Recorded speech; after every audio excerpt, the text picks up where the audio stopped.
आरामबाग चलते हैं। सुजॉय पॉल हमारे साथ काफी देर से हमारे सहयोगी जुड़े हैं। सुजॉय, आरामबाग में क्या तैयारियां हैं प्रधानमंत्री के दौरे को लेकर? यहां से क्या बड़ी बातें पीएम कह सकते हैं और आरामबाग का ही चुनाव क्यों किया गया है प्रधानमंत्री के बंगाल दौरे की शुरुआत के लिए?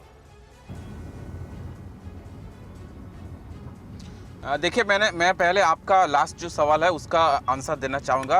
आरामबाग इसलिए चुना गया है, आरामबाग लोकसभा सीट इसलिए पीएम इसीलिए आ रहा है कि लास्ट टाइम मतलब 2019 में जब लोकसभा इलेक्शन हुआ था, यहाँ पर बीजेपी सिर्फ 1250 के करीब वोट से हारे थे। मतलब उसका जो परसेंटेज है बहुत अच्छा था। तो अभी बीजेपी का टारगेट है कि जो सीट में बीजेपी का रिजल्ट अच्छा हुआ था, कुछ ही कम सीट से कम वोट से उनको हारना पड़ा, वहाँ पर वो लोग पहले टारगेट कर रहे हैं। वहाँ पर पीएम मोदी जाएंगे, वहाँ पर अमित शाह जी जाएंगे, वहाँ पर पहले मीटिंग होगा, वहाँ पर जनसभा होगा। इसीलिए आरामबाग को पहले सिलेक्शन किया गया है। और लोकसभा के पहले पीएम मोदी का ये स्टेट में, बंगाल में ये पहली बार, मतलब लोकसभा से पहले ये फर्स्ट मीटिंग है। और ये मीटिंग से पहले, मतलब पॉलिटिकल मीटिंग से पहले, यहाँ पर कुछ डेवलपमेंट जो प्रोजेक्ट है बंगाल में, करीब 7200 करोड़ का डेवलपमेंट प्रोजेक्ट्स है, उसका उद्घाटन किया जाएगा। उसमें रेलवे प्रोजेक्ट्स है, इंफ्रास्ट्रक्चर डेवलपमेंट का प्रोजेक्ट्स है,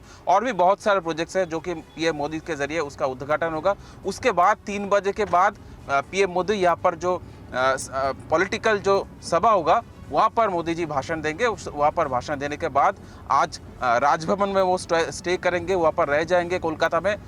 कल कृष्णनगर में उनका दूसरा सभा है, और उसके बाद 6 तारीख को कृष्णनगर में, नोदिया डिस्ट्रिक्ट में। ठीक है, बने रहिएगा आप हमारे साथ कुछ खास मेहमान भी मौजूद हैं। हर्षवर्धन त्रिपाठी जी हमारे साथ मौजूद हैं। त्रिपाठी जी, किस तरह से आप देखते हैं और पश्चिम बंगाल की सियासत को आज के दौर में अगर एनालाइज किया जाए तो ये संदेश खाली का मुद्दा लोकसभा चुनावों के मद्देनजर भी क्या एक बड़ा मुद्दा बनता नजर आ रहा है?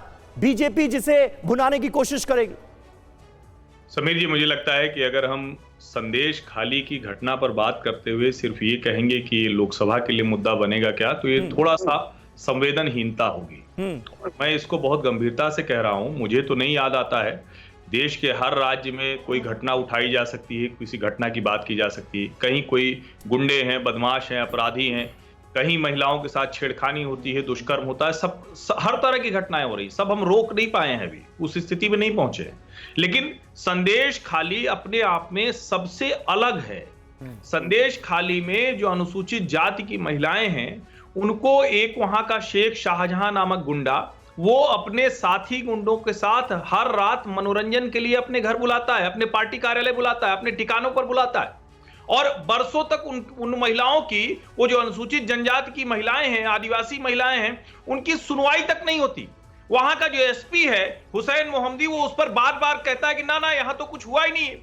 वहां का जो एसएचओ है, वो जो संदेश खाली ब्लॉक 2 डिवीजन का, वो कहता है कि हमको इसलिए 144 लगानी पड़ी क्योंकि महिलाएं रात में निकल पड़ती है मशाल लेकर, लाठी लेकर। क्यों निकलना पड़ा? क्योंकि रात में पुलिस के 7 गुंडे आकर धमकाते हैं। उनके पतियों को धमकी दी जाती है कि तुम्हारा सर धड़ से अलग कर देंगे।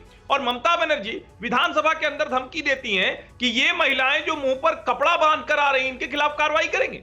आप जरा संवेदनहीनता की स्थिति समझिए। बिल्कुल, देश के किसी राज्य की किसी घटना से इसकी तुलना नहीं की जा सकती। राजनीतिक तौर पर भारतीय जनता पार्टी ने यह मुद्दा उठाया, वहां लड़ाई लड़ी, संघ के लोगों की वहां जान तक गई है। और उसके बाद स्मृति ईरानी की प्रेस कॉन्फ्रेंस के बाद ये राष्ट्रीय स्तर पर आया। हम पत्रकार लोग भी दोषी, हम लोग भी इस मुद्दे को समय से नहीं उठा सके।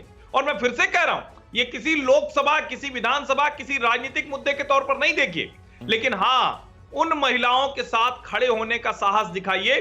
कितनी मुश्किल से वो महिलाएं खड़ी हो रही होंगी जिनके साथ इस तरह की स्थिति, इस तरह का अत्याचार हुआ। ये मामला मिल रही, ये मामला बहुत ही संवेदनशील है, लेकिन इस पर जिस तरह की राजनीति हो रही है उसने भी सबका ध्यान अपनी तरफ आकर्षित किया है।